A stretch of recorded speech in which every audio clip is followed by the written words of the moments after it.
I welcome Michael Halloran, Father Michael Halloran.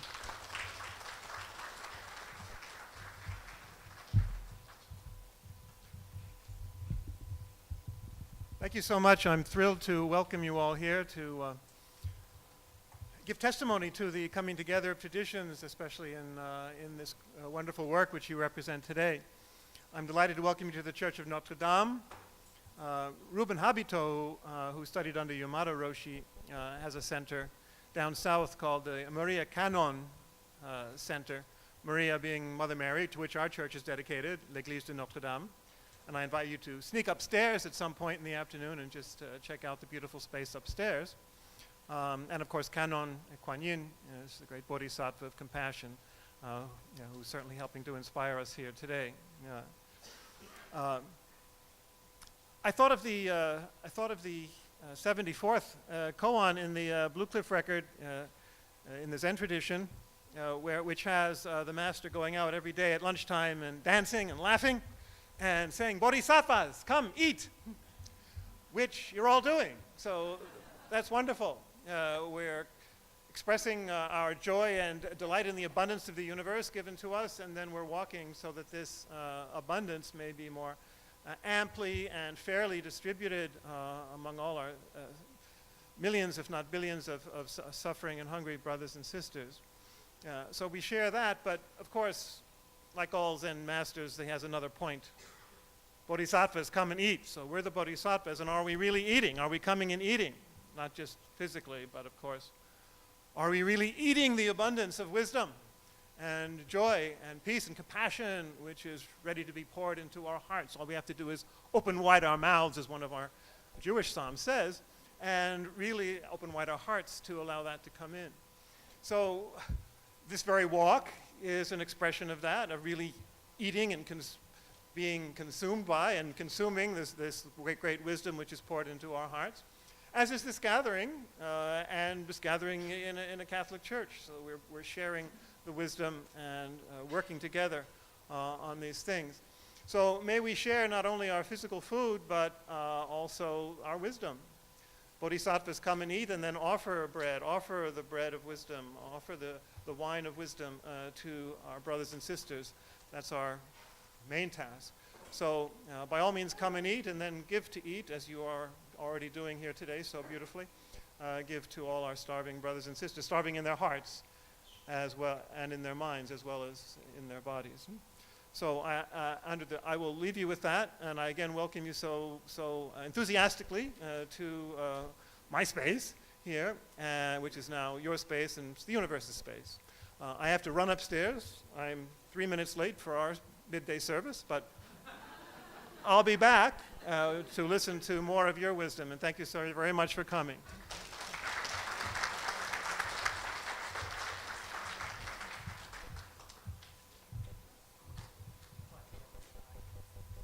Thank you, Michael. Our next speaker needs no introduction whatsoever.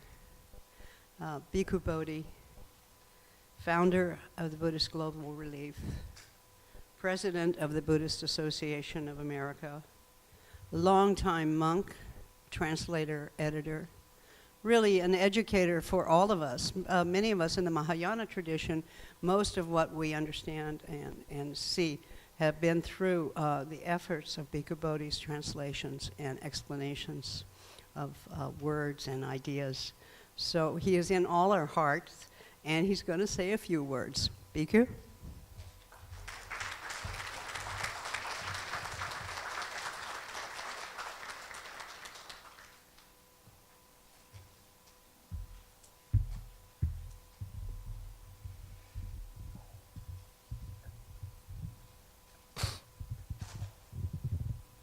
I always think that this walk to feed the hungry has two meanings. The obvious meaning is that we have the walk to raise funds in order to support the projects of Buddhist Global Relief around the world that help people afflicted with chronic hunger and malnutrition. But the second way in which I understand the walk to feed the hungry is that by the time we finish walking, we're all so hungry. that as soon as the lunch boxes are handed out, we grab them and start eating. Yeah, this idea of a walk to feed the hungry actually started from a dream that I had in 2007, before Buddhist Global Relief came into being. I had a dream that I took my alms bowl and I went through Manhattan with the alms bowl, begging for alms, the way we do in the villages in Sri Lanka. And after that dream, the idea came to me, it would be nice to do a walk down the entire length of Manhattan. So this was the year 2010. I told that to Sylvie Sun, who is here, and we had another young man who was staying with me in Zhuangyan Monastery. And so we started from Sylvie's apartment in Fort Lee. We walked across the George Washington Bridge. Then at Broadway in 179th Street, we turned right and we walked all the ways down till we got to Chinatown. Yeah. In one day, yeah. Okay, then by that time, Buddhist Global Relief had started. And I told this adventure that we had to some of our friends, and somebody came up with the idea, why don't we start a walk to feed the hungry?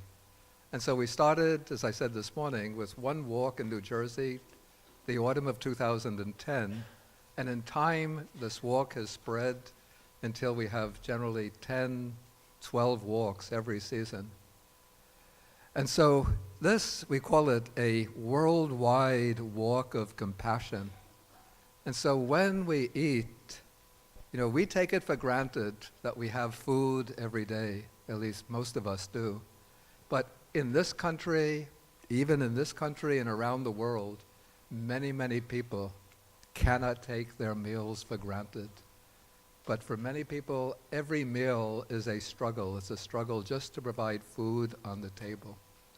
And so as we take this meal, we should bear in mind the purpose of this walk, which is to assist people around the world afflicted with chronic hunger and malnutrition. And by coming out to join this walk today, all of you have been expressing this compassionate concern for the well-being of others, people living in foreign countries, countries far away on the other side of the world. But we all form one single human community. Every human being wishes to live, to thrive, to live happily and abundantly.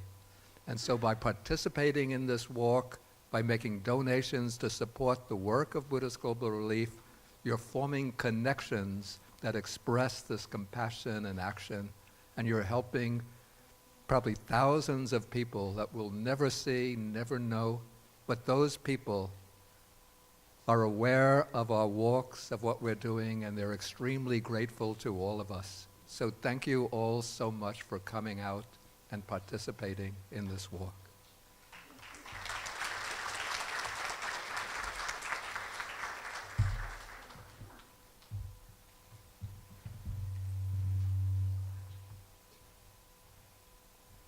I want to warn everybody that I have been given these wonderful bios of all the people, and then I've been told that I have 30 seconds for each one. So, what to do? Shall I edit? No. I'm just going to go as fast as I can with our first prestigious speaker of today, Patty Price, who is a board member of the Buddhist Global Relief. And if you know the role of board members, they are what holds and structures an organization. She worked in Jamaica and has been worked in the field of alleviating human suffering and education in many different ways. She worked for the Bureau of Human Affairs in Kingston in the late 80s and later spent 11 years with the international relief organization CARE. At CARE, she focused on building support for innovative development programs in the Caribbean and sub-Saharan Africa. It was while she was at CARE and in the aftermath of the tsunami here that she made friends with Bhikkhu Bodhi and later accepted his request to join the board. With all of her expertise in this area, we welcome Patty Price.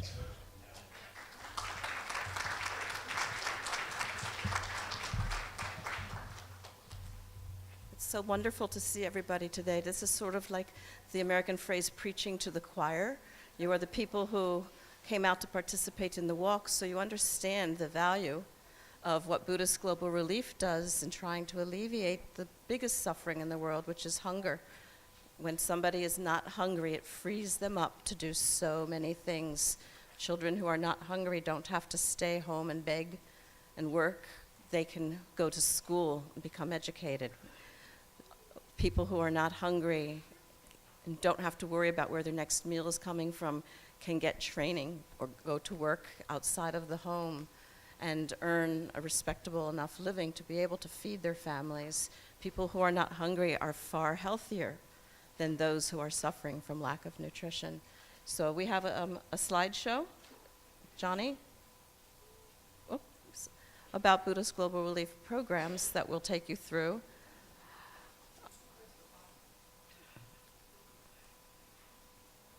Otherwise, you just have to listen to me talk, and the pictures are so much better. So. I saw it up there earlier.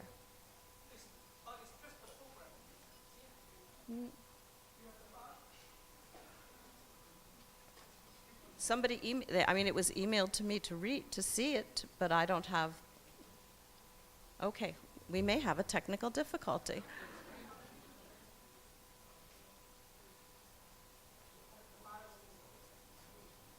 All right, well, I made copies of the slides, so let me fetch them, and I'll give you some stats. But that's probably the best we can do. Yes, I did not create the slideshow.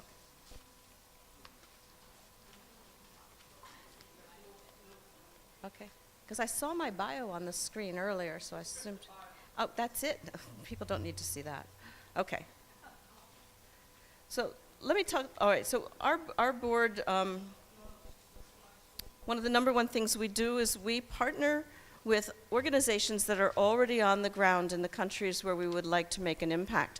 Sometimes those are large international organizations, like Helen Keller International, and you'll be hearing from a Helen Keller representative after me.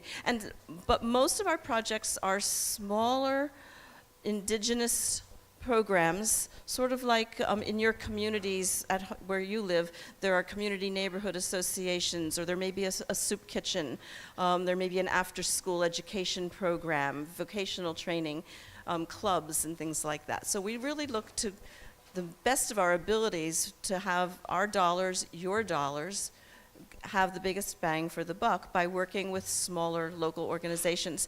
We do require that they are sanctified, licensed, approved by the national governments in the countries where we work, because we also want to make sure that everything is above board and legitimate. Our project that we, again, sustainability of food, education for women and girls, with a focus on women and girls. We do emergency grants.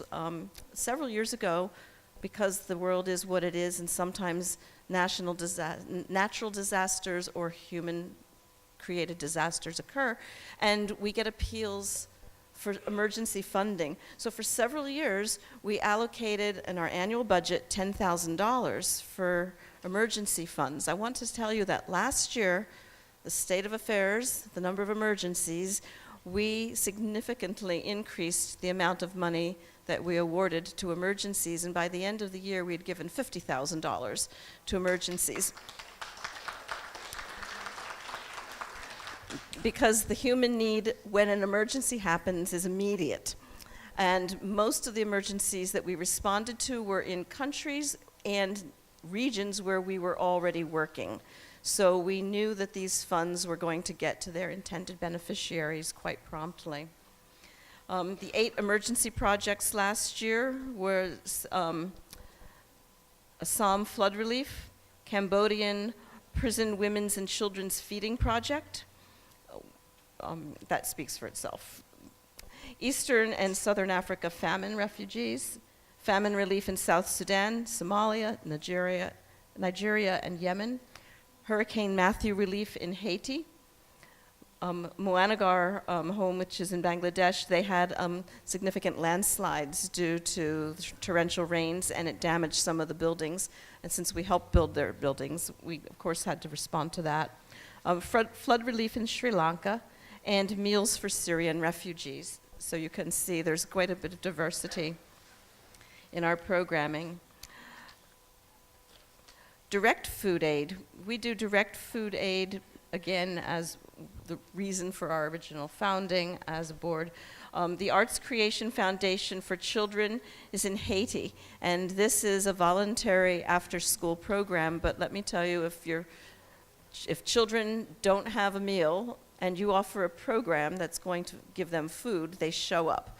And Arts Creation Project has not just given the children something to do, but they are going out within their community, cleaning up blighted areas, creating beautiful murals on the walls, and improving the quality of life in their neighborhoods. The Joan Rose Foundation supports the children's food aid and education in Haiti, also in a different region than where our work was. The Bangladesh Buddhist Missionary Society, which we've provided funding for a number of projects, had a shortage of funding for food for orphans, and we provided toward that. And then the Jamyang Foundation in Bangladesh needed additional fundings for a food program in a girls' school, which was growing in numbers. And it's always exciting to me when schools for girls grow in enrollment. Girls have been left far behind in countries where education is a premium for the few. Additional direct food aid to Senkuter in Cameroon, a school feeding program. The Red Cross in Vietnam, one of the very first projects that, in fact, I think it may have been the first project we ever voted on as a board in our very first year of existence, was food aid for hospitals in Vietnam. One of our board members her parents had been born and raised in this community. There is a hospital, but as is the case in much of the developing world, there's no food for patients. The patients' families are responsible for food. And so entire families would pick up and go and camp out outside of hospitals. This is happening today in Haiti, in sub-Saharan Africa, in India, Cameroon. Families relocate temporarily so that they are cooking on fires outside of the hospitals to feed their loved ones who are ill. It's hard to get well if you have an illness and you're starving. So we made a commitment for this particular hospital, shuttling our funds through the local Red Cross, that our food program there has grown so that it now provides meals not just for all of the patients, but for the staff and the families as well. And it is a hot meal daily. So we're kind of proud of that one. The White Lotus Trust gets food for their Garden of Peace education program in Tamil Nadu, India. And Helen Keller International, we're improving nutrition among children in the Korhango district of Côte d'Ivoire. And you'll probably hear a little bit more from our Helen Keller speaker today. Education projects, because our goal of course, making people food secure is that then the children can be educated. Lotus Outreach International, the Gate Rice Support Program in Cambodia. We've worked with Lotus Outreach probably since our second year in existence, so that would be about 8 years now. The Gate Rice Support basically is a rice supplement to families so that their children do not have to go out and beg for food, that the children can go to school. If a family agrees to send their children to school, Buddhist Global Relief provides a significant monthly rice allowance for this family in exchange for sending their children to school. Then we also, not on the direct food support page, but we also then provide funding for the children for school uniforms and books and school supplies so that they are equipped to attend school. And then what happened as those first children got through school, primarily girls, there came a time when some of the girls were ready to go to high school. Unheard of. 2% of women in Cambodia go to high school. 2%. So we created an additional program for additional rice support and school fees for those women. And about 3 years ago, the students who had started with us as young people, several of them graduated from high school, and 4 of the young women were accepted to college. So one of those young women, her name is Shri Ray, and the first year we got photos from the project, from Lotus Outreach. Shri was one of the people portrayed. We met through photos. We met her mother, her siblings, and Shri. We saw a day at school. The next year, Shri's a little older, and then Shri is in high school. Well, now Shri Ray is in college. And we are continuing to provide rice support directly to those young women who are in college. They get the monthly rice support, as well as some additional help with their tuition and fees. Tuition for a year in college over there is $1,800. In the US, that pretty much buys your books for a year in college. So we're only too happy to help with that. So those are some examples of education, or an example of education programs. I've talked about emergency relief. I'm sorry, I made a mistake on the number, the dollar amount that went to emergency relief last year. We changed our budget to be $50,000 a year moving forward because of what happened last year. Last year, it's here in writing, it was $98,000 that went to emergency relief. And women's right livelihood projects. Obviously, we want to educate the women as well. Most people are very dependent on their home gardens. Most are not landowners, and weather and home gardens and land that you don't own is all tenuous. So training women in livelihood projects is also one of our focuses. One of the programs is a community center we created in Nagpur, India. The Center for Women's Research, Senwar, gets education and skills training for girls from low-income families in Sri Lanka. The Center for Community Regeneration and Development, vocational training for women in Cameroon. Vocational training can take the form of basic computer skills in communities where there are computers and electricity. It can be better farming methods to increase their crops. It can be sewing skills. We have purchased pedal, non-electric sewing machines to go into centers for skills training. It can be as simple as basic numeracy and literacy skills, because if somebody is creating a product to be sold and they don't know how to handle cash, real dollars, they need to have the numeracy and literacy skills to fairly market their products and make sure they're not being cheated. So that's some examples of our programming. Is there some other programming thing, Bhante, that I should have touched on? Okay, so that's what your dollars help us to do.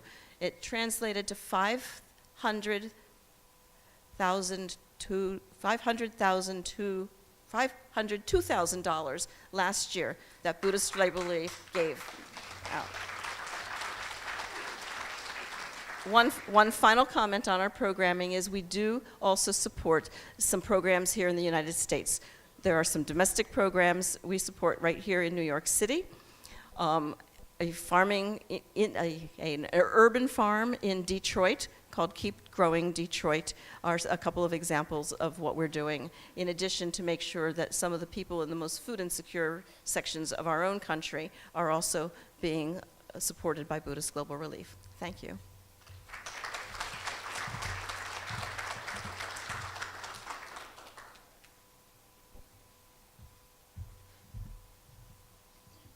Before I go to the next speaker, I just want to say thank you, Patty. You know, nothing is more difficult than when you plan to show slides and they're not there. She did a fabulous job, huh? My heart went out for you, and then it was just great. You're very clear, very clear. Thank you. And our next speaker is Courtney Meyer. and she's a communications specialist for the Helen Keller International here in New York. That's an NGO which is dedicated to fighting malnutrition, preventable blindness, and poor health. Courtney draws from her own experiences as a storyteller, researcher, and editor to bring together compelling and inspirational stories about the organization's work. In 2012, Courtney graduated with distinction with a Master of Science in Developmental Studies from the University of London School of Oriental and African Studies, and she moreover holds a BA, honors BA in Economics and Management from Albion College in Michigan. Please welcome Courtney.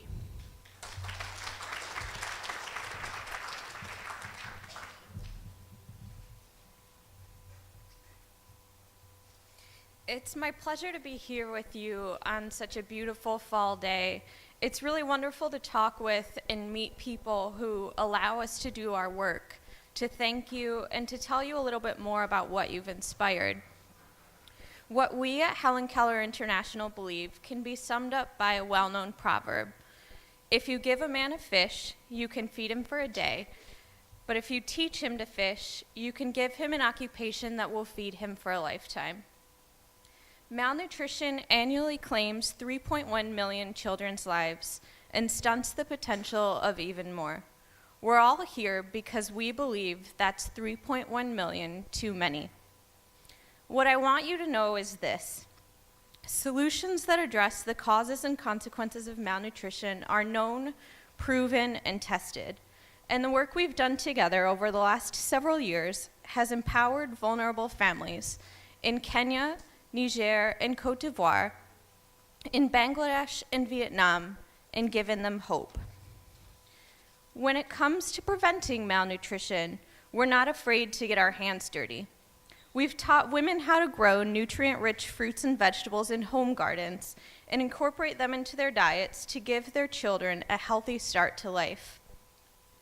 What young children eat in their earliest days provides the foundation for their future learning and earning. We're educating mothers, providing valuable insight about essential actions like breastfeeding, hand washing, and complementary feeding to stave off illness. Empowering women helps communities thrive. Seeds and training in marketing can take a woman and her family from uncertainty to dignity.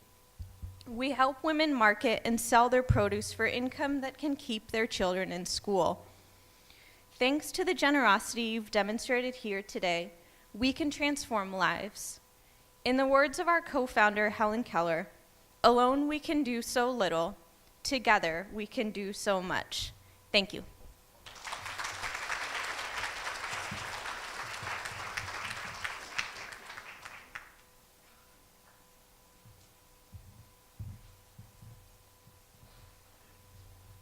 Our next speaker is Sultana Ocasio.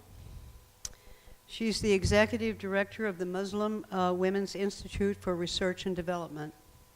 Muslim Women's Institute serves over 3,000 households a year, distributing over 200,000 pounds of food. Sultana's work is recognized by the Food Bank of New York City as a 2017 Can Do Award recipient for her commitment to serving hungry New Yorkers. Sultana also works with the Department of Mental Health in addressing HIV stigmatization and education within the Muslim community. Sultana's work with Muslim Women's Institute lies in her commitment that women of faith in leadership positions are a powerful and vital force for peace. Sultana, thank you.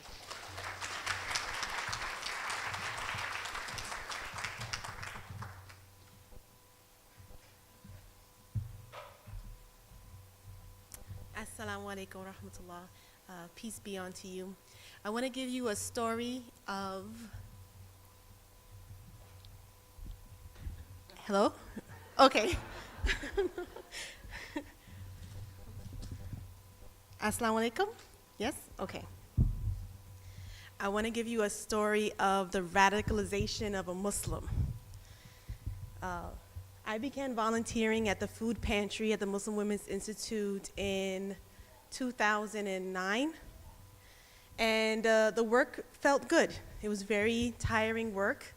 And at the end of it, I felt I served a lot of people.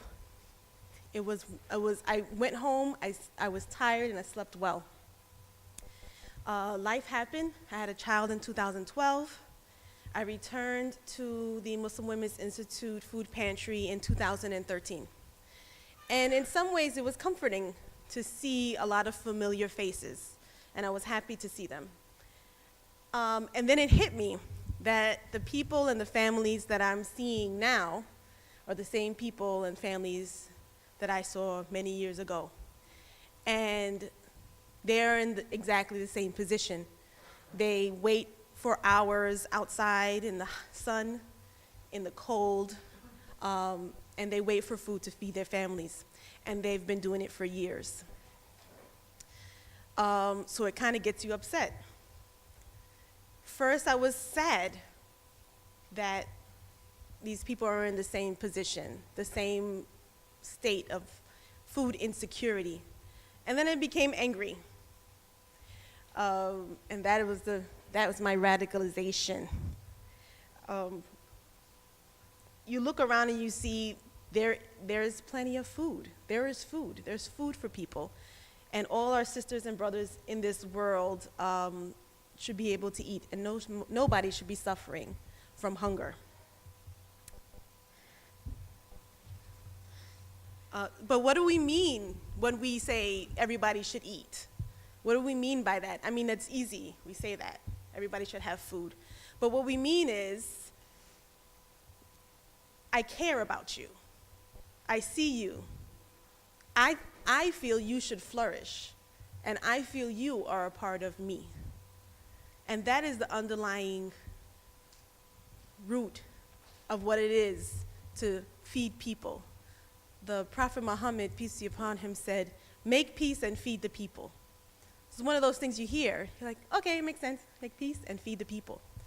And then you say, peace, food, peace, food. Why are those two together? Because hunger is never by itself. Hunger is a part of inequality. Hunger is a part of systems of oppression. So peace and food always go together. I want to thank Buddhist Global Relief. This is the third year that we're walking with you and that they have supported our work. And I want to thank all of you here for your presence. And I want to thank you for the steps we've taken literally and the steps that we take, because we all have a role and we all can share in being part of a human family. Thank you very much.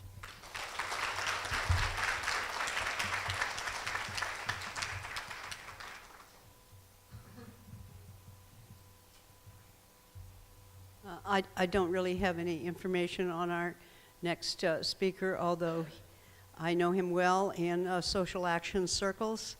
He's quite an activist in many areas in progressive Buddhist ideas.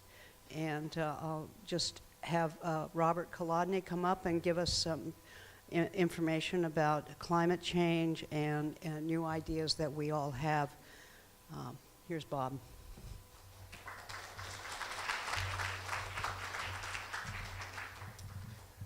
Hello, everyone. Thank you. I got a 5-minute note. Certainly try to abide by it. Just so you know, there's no light bulb up here. That's why we're up here in the dark, just in case you've wondered. I can see you, though. I am one of the organizers and kind of main coordinator of the Buddhist Climate Action Network.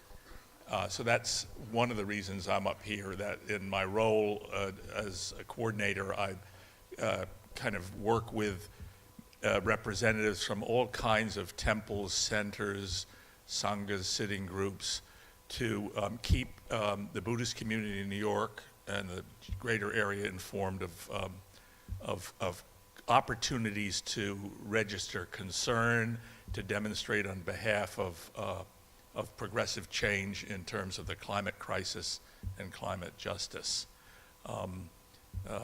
In fact, today there's a march across the Brooklyn Bridge, and we're all here, so it was important to come to this walk. But if it weren't for this walk, I would be with some of you, I would hope, marching across the Brooklyn Bridge, noting the 5th anniversary of Superstorm Sandy and all the deaths and destruction that brought to the city. So that's just something I want to mention. I've spoken in other luncheons and that, and invite any of you who are interested in being part of Buddhist climate action activities, and who might be able to represent any of the groups that you're part of, in terms of informing the people in your local community or the folks that you're most connected with about these kinds of actions. I'd love to speak with you, and I'll hang around today and be available to do that. I've already got quite a list of people. A number of the people here are people I recognize from things that we've done together, marching in the streets, going to public hearings, standing vigils, working with other faith communities. I'm also up here to mention something that's just on the horizon in terms of compassion and action. What we've been engaged with today, what Buddhist Global Relief stands for, and I think what draws us to it. So another chapter in Buddhism, kind of walking the talk and taking appropriate action, representing traditions of wisdom and compassion, is the just in process formation of a national Buddhist political alliance, a progressive alliance of people in the Buddhist faith who are coming together to create a way that we might respond collectively, both in local areas like New York, but also networked across the country, to the kinds of suffering that's being visited on people throughout the world by the kinds of things that are going on in Washington and what's happening with public policy and economic injustice in the United States. So that's something that's just coming together. There are people in this room who've been involved in conversations about that. Bhikkhu Bodhi, Greg Snyder, who would have been here to speak about this except for the flu, the head of the Brooklyn Zen Center. Roshi Padenkyo Hara has been part of those conversations, TK Nakagaki, Sylvie Sun. What we are proposing to do is to have a Congress, a sort of organizing Congress. This is such a complex and unprecedented endeavor, although other faith traditions are well developed in this regard. The Catholic, Christian, Jewish, Muslim traditions have systems that are already in place to speak for their communities, to try to influence public policy, to stand up for what's right. But Buddhist community in the United States doesn't really have that kind of, we're active, but we're fragmented. So that's what's behind this. We're planning to have a sort of a formative Congress to talk about what this should look like. How do we mobilize? How do we maintain it? What are the issues of racial justice, economic justice, climate repair, and climate justice that we need to be involved in? That event is going to be at Union Theological Seminary, which has a new Buddhist studies program, by the way, just starting this year, on Saturday, February the 3rd. I have a sign-up sheet. I'm sitting over at that corner chair right there. I'd be happy to take your name and your email so we can try to be in touch with you as the planning for this advances. So this is kind of a sort of somewhat newly breaking news. Thanks.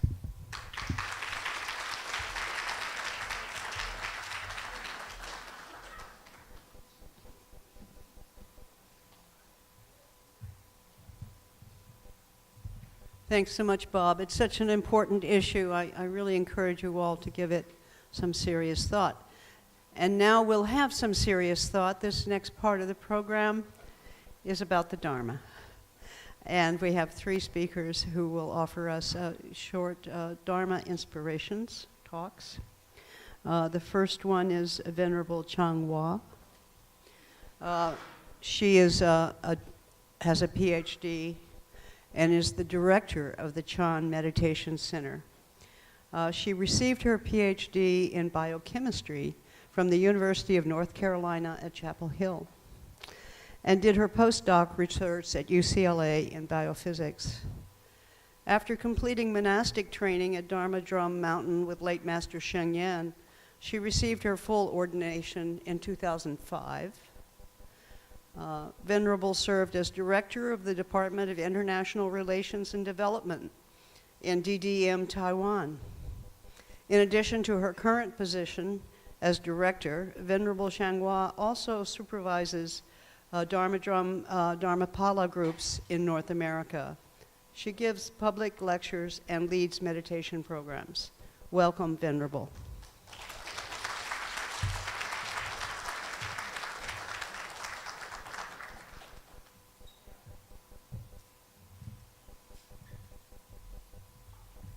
Bhikkhu Bodhi and Venerables and all the guest speakers and all of you, all the participants.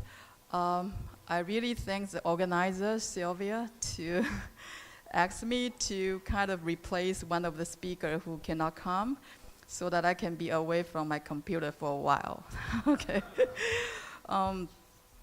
I live in Queens. Our temple is in Queens, Amherst. So it took me a long way to be here. And so again, I get a chance to walk by Central Park. And that reminds me about our teacher, Master Sheng Yen, that he was once homeless in Central Park. And after he received his PhD in Japan, he has nowhere to go. He come to US, but then he ended up homeless. And he picked vegetables and bread in the trash can of the grocery store, you know, and sit on the street, and all that written in his biograph. I cannot imagine how he handled that. But in his book, he mentioned that during that period of homeless time, it was his most burden-free period in his life that I don't understand, okay? Because if I'm homeless, I don't know what to do, and I might worry a lot and maybe give up hope. So one day I asked one of his only disciples that followed him at that time. He is American, Paul Kennedy. So I asked him, how was our Shifu during that time when you were homeless? He thought about it for like 30 seconds. And he honestly told me that, actually, I don't know, because I worry about myself so much, because I have no place to go. But he for sure, he is very sure to tell me that our Shifu never worry, even he is homeless, okay? So I guess as a practitioners, we all have up and downs during our life. But we have to keep our mind at ease and still face the difficulties and handle it. Even you pick vegetables and bread in the trash can, you know, but life still keep going. Don't give up our hope. And at the same time, I very thanks those who help our Shifu during that time. So later on, we have a great teacher, and he benefit many, many people worldwide. So here we walk to feed the hunger, right? We feed those in difficulty right now, but we never know that who we are helping to. maybe one day they will be the one to save our lives, right? So Buddha's teaching, there is one teaching mentioning that there are 4 methods if we try to help others or deliver others. There are 4 methods. The first method is the practice of giving. That's what we are doing, right? And the second method is to speak loving words. So I would like to invite you, tell the people next to you today, now, say, you are wonderful. We did a good job. Okay?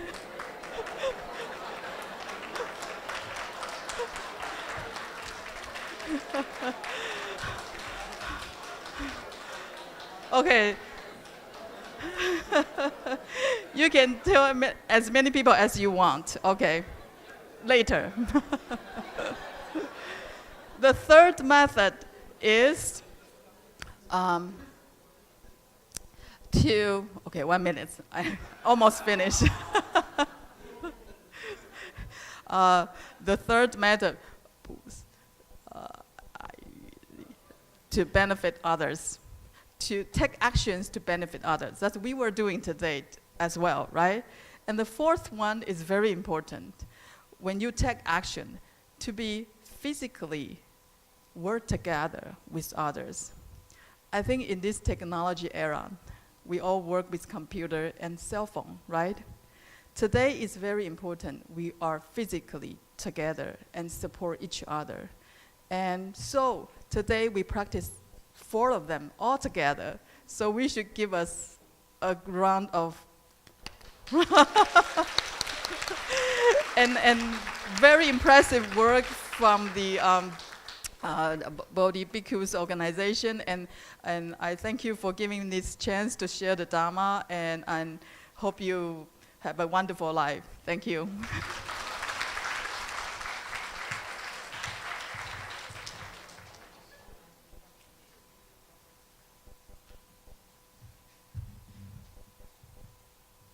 Yes, let's keep those 4 methods in the forefront of our minds. So really be mindful of how we try to serve others, so that we're not. I'm actually slowing down because someone is late here. But I do the 4 methods. I really believe in them as a way to make change in society. So thank you so much for that, Venerable. Beautiful. Our next speaker is James Lynch. James is a Dharma teacher, and he's authorized in the lay Buddhist organization Risho Kosakai. You may be familiar with Risho Kosakai. They do fine work. He's also their official representative for outside affairs here in New York City, as well as their official representative for Risho Kosakai to the United Nations. He is currently a tenured professor of management and law in the Finance and Business Management Department at Brooklyn College.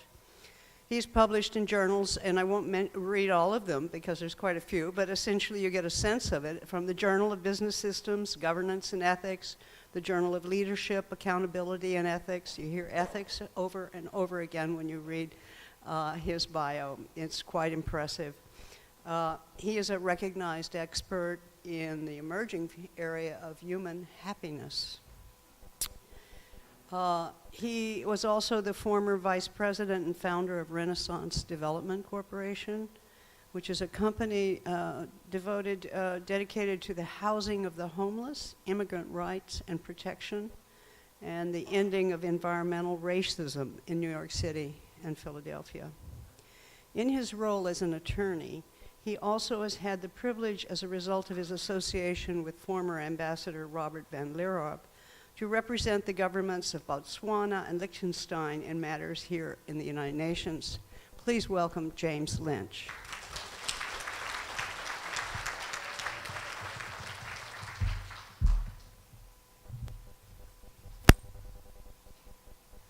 Hello, everybody. I don't like reading my resume that way, but thank you very much. I appreciate it. First, I would like to thank the Buddhist Global Relief for having this phenomenal event and having us walk.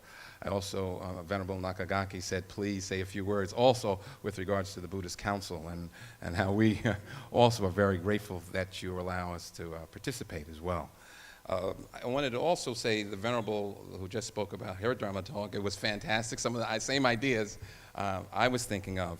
As we were all walking together, and I was about to pass out myself. I'm getting tired. I can see age is creeping up on me. I was thinking, the thing that that came to my mind is I said, we're all part of the hope machine. One of the things that we do as we walk in our path in life, we provide hope for others. And one of the things that we're doing just by coming together and being in harmony with each other, we're providing hope with each other for this seemingly intractable problem. Right? And we are, in fact, putting others first. By taking those small steps, step by step, we begin to put our own egos behind a little bit and give others a chance to come to the fore, their problems, their suffering. As it was pointed out before, I had a company called Renaissance Development Corporation, and I realized that hunger is tied to poverty, is tied to education, as we've heard all the speakers talk about. Matter of fact, when I was doing housing here in New York City and Philadelphia with my company, we focused on women who had drug dependency but who had children, because those people are the ones who could take care of the kids and maybe for the next generation. And what happened was so much corruption in New York City and Philadelphia that's what made me go and become an attorney. So this is actually something very close to me, walking for hunger. I also wanted to say that so many things that are happening with hunger around the world, dislocation, even in the United States. Monsanto, I don't know if everybody's aware of Monsanto's battle recently with Arkansas. They're trying to put and force pesticides to be used, and Arkansas had pushed back against it. So there's a whole idea of sustainability that goes along with the idea of hunger. And so what I was thinking about was I was walking, I was saying that I thought about Bodhisattva Kanan and putting others first, and the deep compassion that we need to see each other's suffering as our own suffering. Right? And one of the thoughts that came to me is, what's the purpose of your life? Why were we given life? Why are we sustained by the force of the universe? I would argue that in some ways the critical role is that it's for compassionate action. That our life gains meaning through our relationships with each other. That when we see each other, when we take action to remove the suffering of another, our true nature arises. And in the same way that our nature arises, we get a chance to have other people's nature arise too. To have real harmony. Not superficial kindness, but true transformation. So it may seem like the problems are intractable. You know, can I solve all the problems of all the world in an instant? No. But by being present for each other in each moment, we begin to change the dynamic and the soil so that we can all grow together. When we see someone else from Uganda, wherever it may be, Haiti, when we begin to move, then our resources will actually come to us. We'll be able to work together. So what we're doing is actually a tremendous activity. Buddhist Global Relief is doing something that is phenomenal to me. Everyone talks about it, but when you do it, it changes things. So that's really, I don't have a, I don't need the 5 minutes. That's really what I wanted to say. That's it. Thank you so much.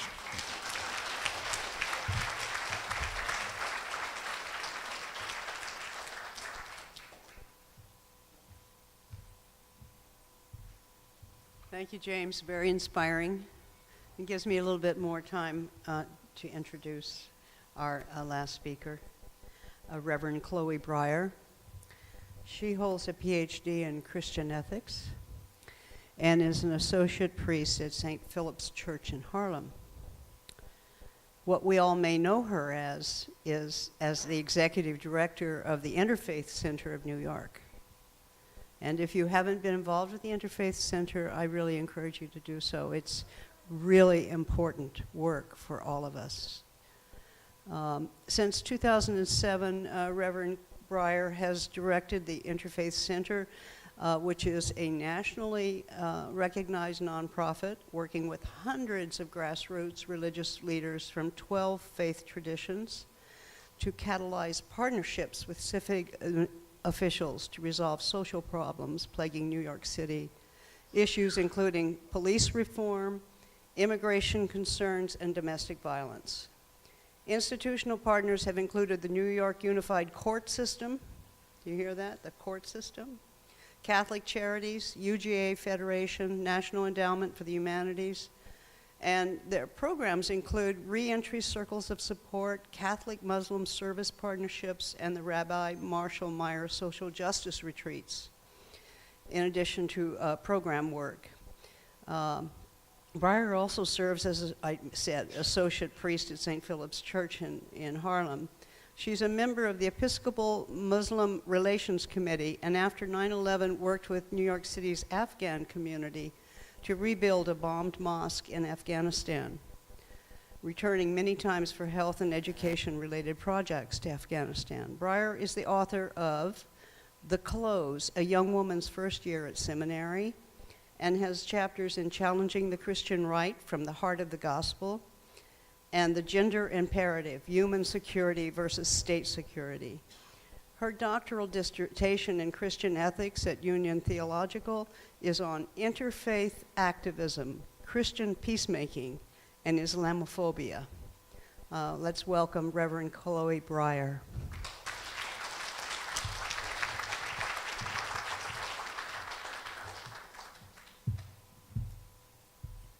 Thank you so much to Buddhist Relief and to the Buddhist Council of New York, Sylvie's son, who is reeled me in. I must say that for my penance for not joining you all for the walk, I was stuck in traffic on the West Side Highway. So just so you know, we're even. Okay. I wanted just to bring, as the introduction said, I've been bringing greetings from the Interfaith Center of New York, and the particular work that we do with all of you in this room, many of you who we know and love, is to really focus on how can we work together to solve problems in our community. And recognizing that whether we are Buddhist, Christian, Muslim, Hindu, or Jain, the same basic needs and basic striving for dignity and justice is part of who we are as human beings. So I think we often understand these things at a certain level, and most of our traditions have something within it that says, you know, we must serve those needs. That's part of what it means to be a faithful and spiritual person, whether it's the Matthew 25 of feeding the poor and visiting those in prison, or the basic tenets of caring for widows and orphans in the Hebrew Bible and some of the other Abrahamic traditions. Still, I think this is something that we understand. What we don't often always understand is to view this basic meeting of basic needs as peacemaking work. And I think that's what I want to address today, is just the way in which the work that Buddhist Relief does to meet these needs around the world in places, you know, as close as New York City, as far-flung as Myanmar right now.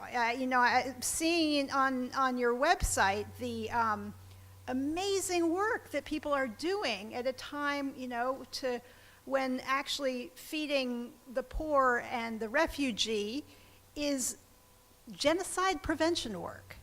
And that is quite amazing. So it's really, I have to hand it to all of you to be doing that work that is, again, not just about feeding people and clothing people and addressing hunger, but because we do it across traditions in a world, you know, engaged in too much religious violence.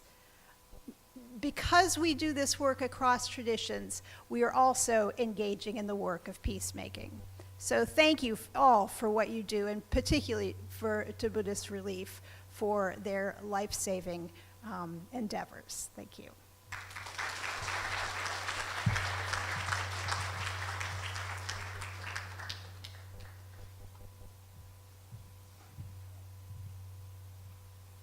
So now we're coming towards the closing. We have two more offerings at this time.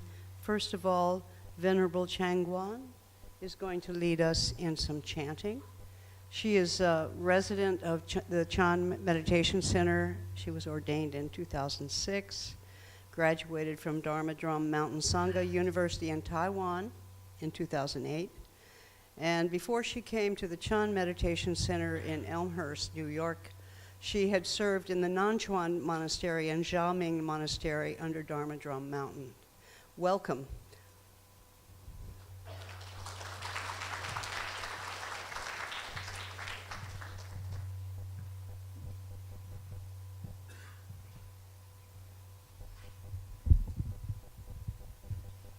Hi, everyone. Now we practice chanting with compassion. If you could, maybe you could chant with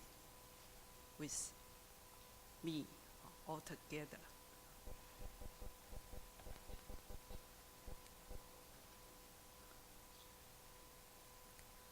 Namo Guan Shi Yin Po Sai Namo Guan Shi Yin Po Sai Namo Guan Shi Yin Po Sai Namo Guan Shi Yin Po Sai Namo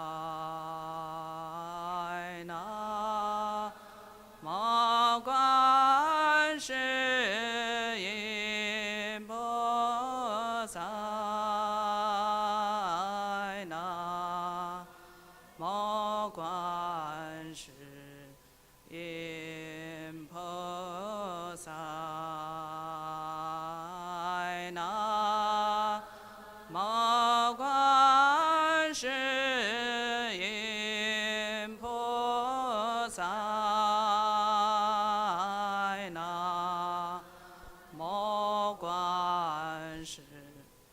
Yin Po Sai Namo Guan Shi Yin Po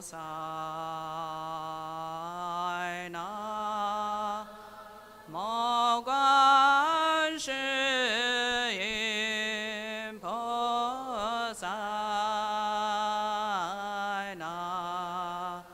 Namo Guan Shi Yin Po Sai Namo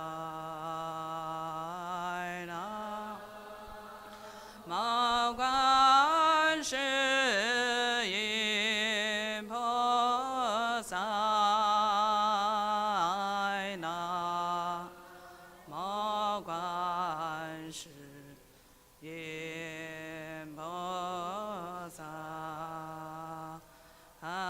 Guan Yin Po Sai Guan Yin Po Sai Guan Yin Po Sai Guan Yin Po Sai Guan Yin Po Sai Guan Yin Po Sai Guan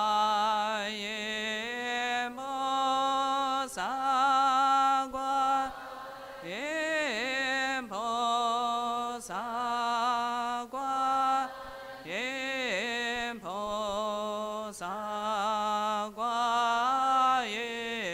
Po Sai Guan Yin Po Sai Guan Yin Po Sai Guan Yin Po Sai Guan Yin Po Sai Guan Yin Po Sai Guan Yin Po Sai Guan Yin Po Sai Guan Yin Po Sai Guan Yin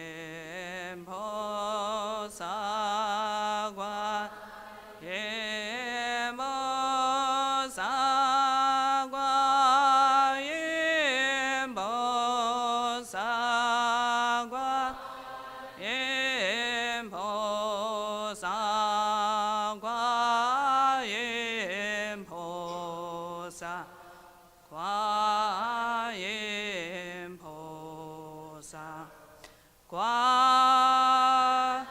音菩萨。We pray for peace in the world, for the freedom and ease of body and mind. May all sentient beings depart from sufferings. 回向佛法兴隆，世界和平，人民安乐，身心自在，众生离苦，施主愿遂。阿弥陀佛。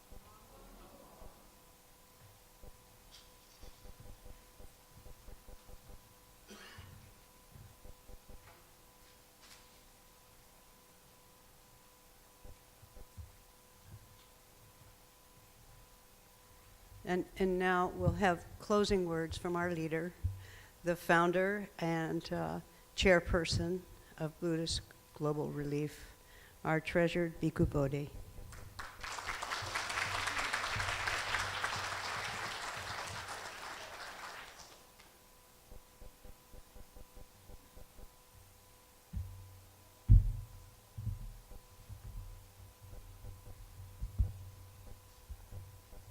Rather than have closing words, I think it would be good to have a closing meditation just for a few minutes. This will be a meditation. It's the meditation subject in Pali. It's called mudita, which means altruistic joy. So now this is a way of rejoicing at the good that we have done. So just take a comfortable position and close the eyes. And then I'm going to describe certain scenes, and as I'm describing, then you rejoice in what has been accomplished through our action in walking today and walking in previous years. Okay, so first just settle the mind a little bit by focusing on the breath, being mindful of the in-breathing, the out-breathing.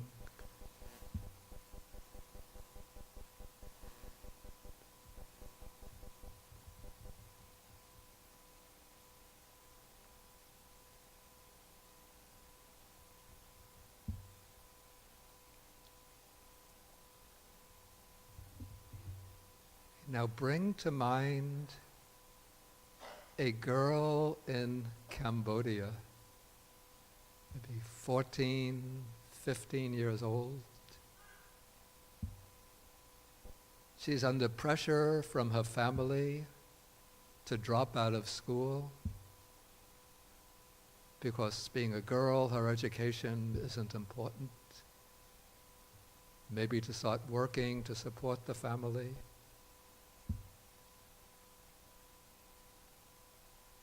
And then her family gets word,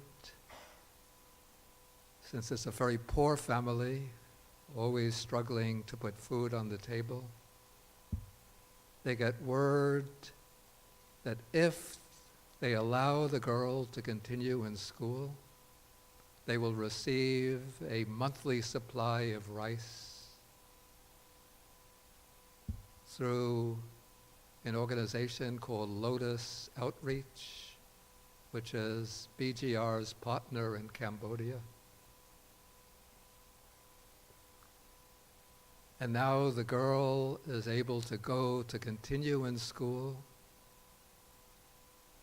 She does very well in her high school, well enough she can go to college.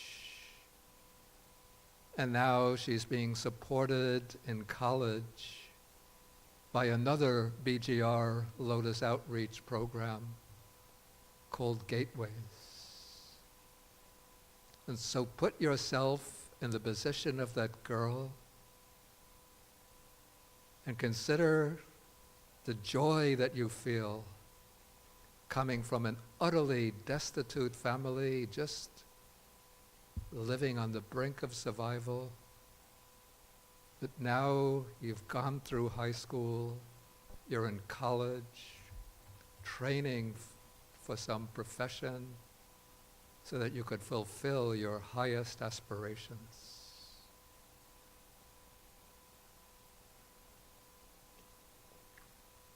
And now rejoice that it is partly through the activity of this walks like this that have taken place in past years, that have made it possible for that girl to continue in school and to go on to college.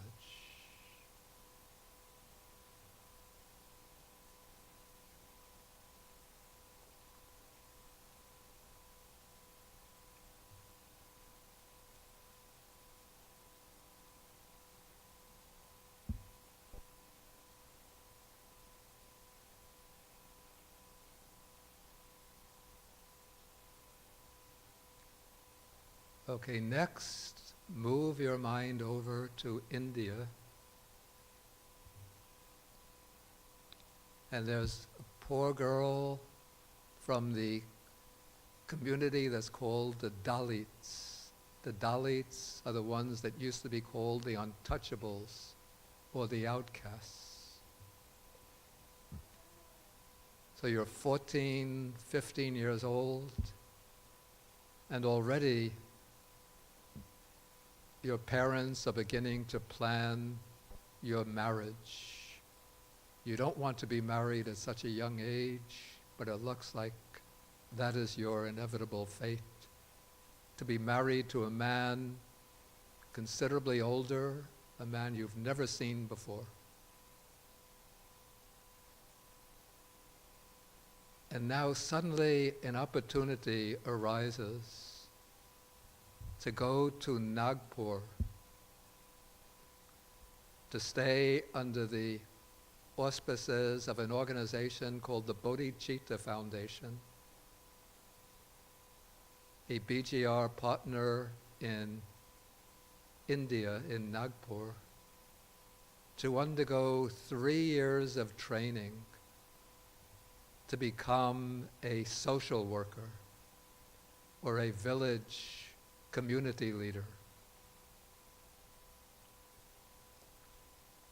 And so now you arrive at the Bodhicitta Foundation in Nagpur. You have classes not only in social work, but in personality development. You have sufficient food every day. You meet other girls in your age range who come from similar backgrounds. You form friendships. And now a whole bright future has opened up for you. Something utterly different from what it seemed that fate had decreed for you.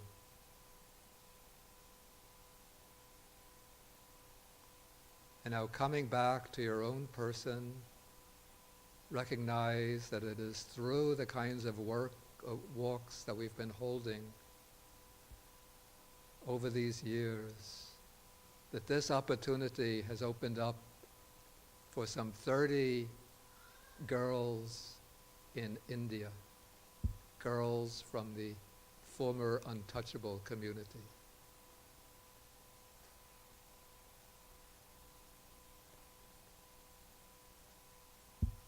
Okay, and rejoice in the impact these walks that you participate in, the impact that these walks are having.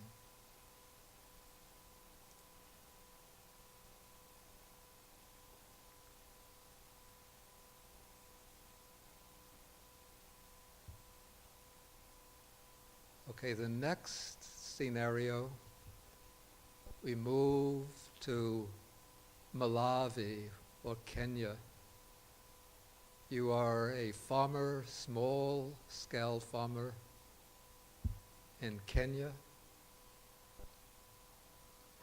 You've been facing degraded soils,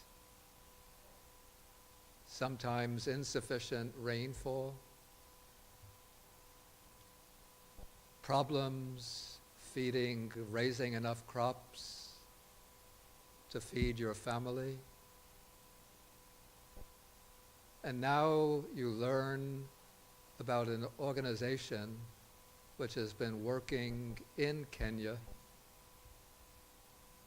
called its Ecology Action, which is teaching a method of agriculture, environmentally sustainable agriculture, called Grow Bio-Intensive Agriculture. And so you register for this program and you learn methods of organic farming through which you can have more fertile soils, climate-resistant crops. And after learning these methods, you go back to your farm, you start applying the methods that you've learned, and with minimal inputs,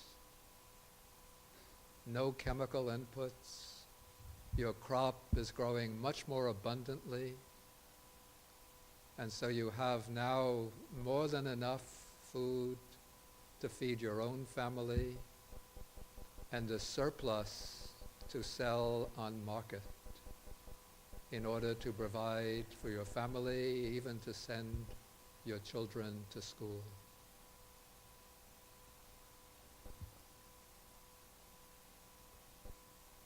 And again, now coming back to yourself, rejoice that these projects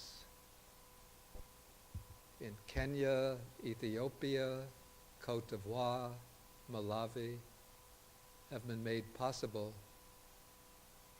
through these walks that we have been holding around the United States.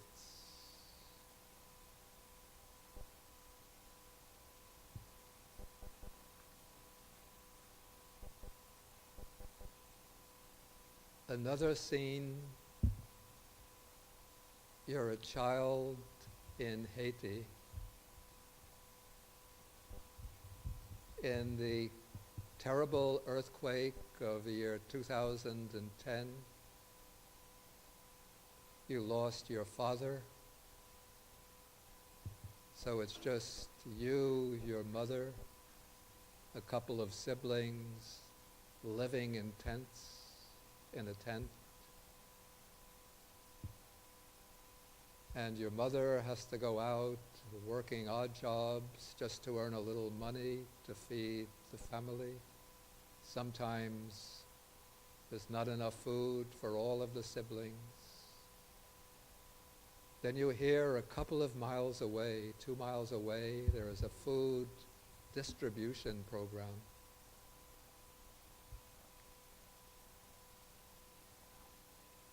Run by an organization called Na Rive, which is a partner with Buddhist Global Relief.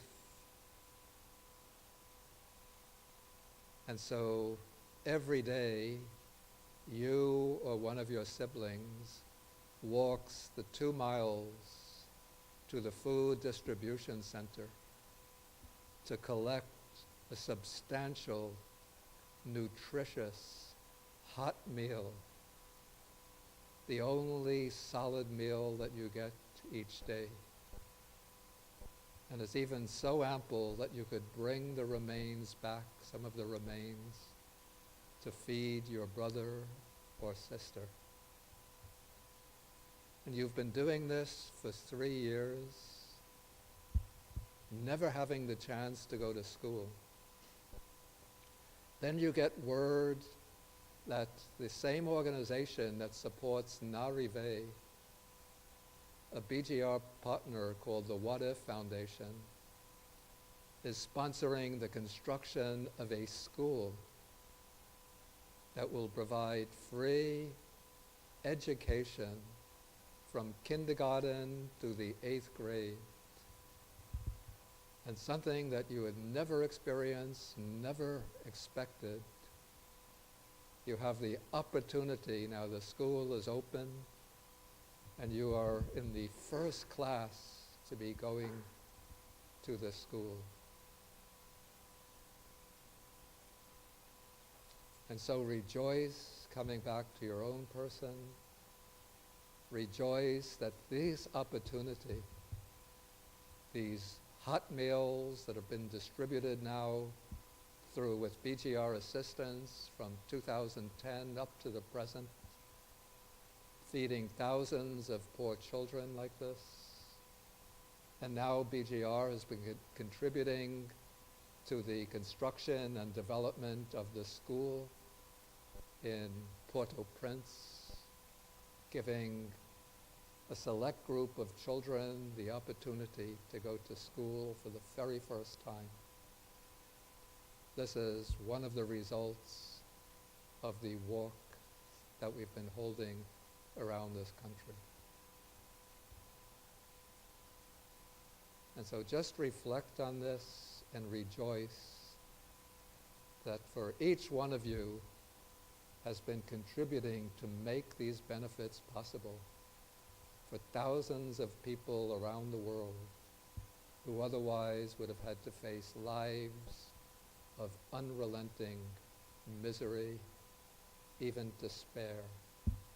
Now for them, the light of hope is shining brightly, and each one of you has contributed a little bit of fuel to keep that light burning brightly. Okay, and now you could open your eyes. I just want to say some words of thanks. You know, we have this walk, takes place on October 28th, but the planning for all of the BGR walks, about 10 walks held around the United States, begins all the ways back in August, right after the first weekend in August. That's when the planning starts. And so a lot of work goes into the planning, coordination of the walks. So this is done largely by the main staff. We have the executive director of BGR, Tom Spees. Why don't you stand up?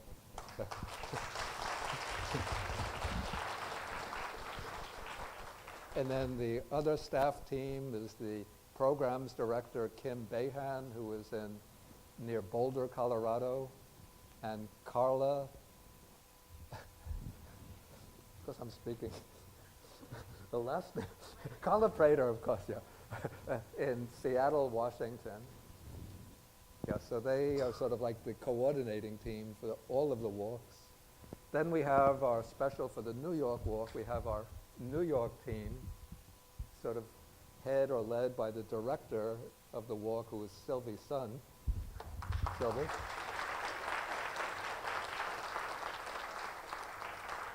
And then we have the two coordinators for this walk. One is Wing Yin. Is it Tse or Tse? Tse, where are you?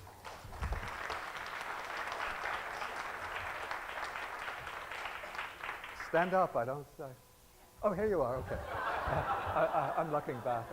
Okay. And then Regina Valdez, you could stand up.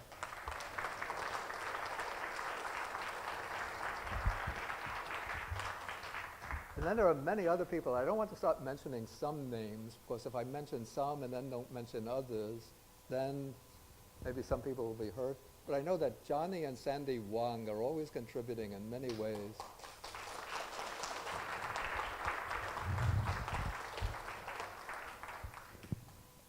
Is my sight worse than I thought it was? Oh, there's Johnny.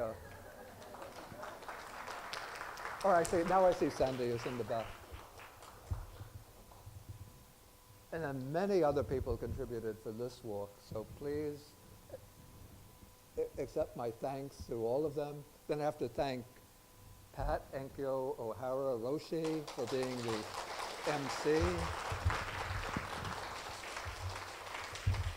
And all of our speakers, our special speakers, James Lynch and Chloe Breyer and yeah, I know Alex, Chloe, James, Venerable, let's see, Chang, Guan did the chanting. It was very beautiful chanting. Chang Guan did the chanting, and Chang Hua, yeah, gave a very good little talk. We have to thank Alex Lamas for getting us, infusing us with the energy that sustained us in this war. And of course, Patty Price, our director of the Projects Committee, for presenting an overview of our projects. And as Venerable Enkyo mentioned, it's so hard when you're expecting to have pictures and then the video system doesn't work. But she carried through quite well.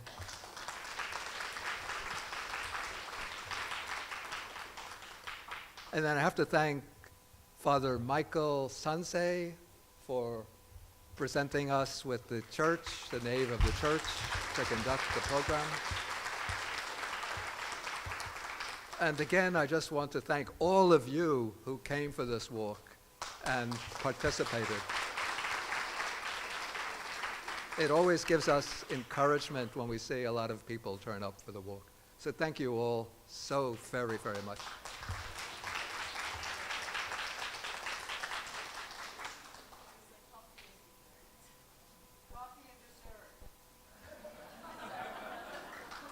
Oh, I have to thank also the representative from Helen Keller. I'm sorry.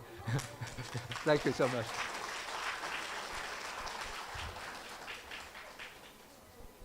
Okay.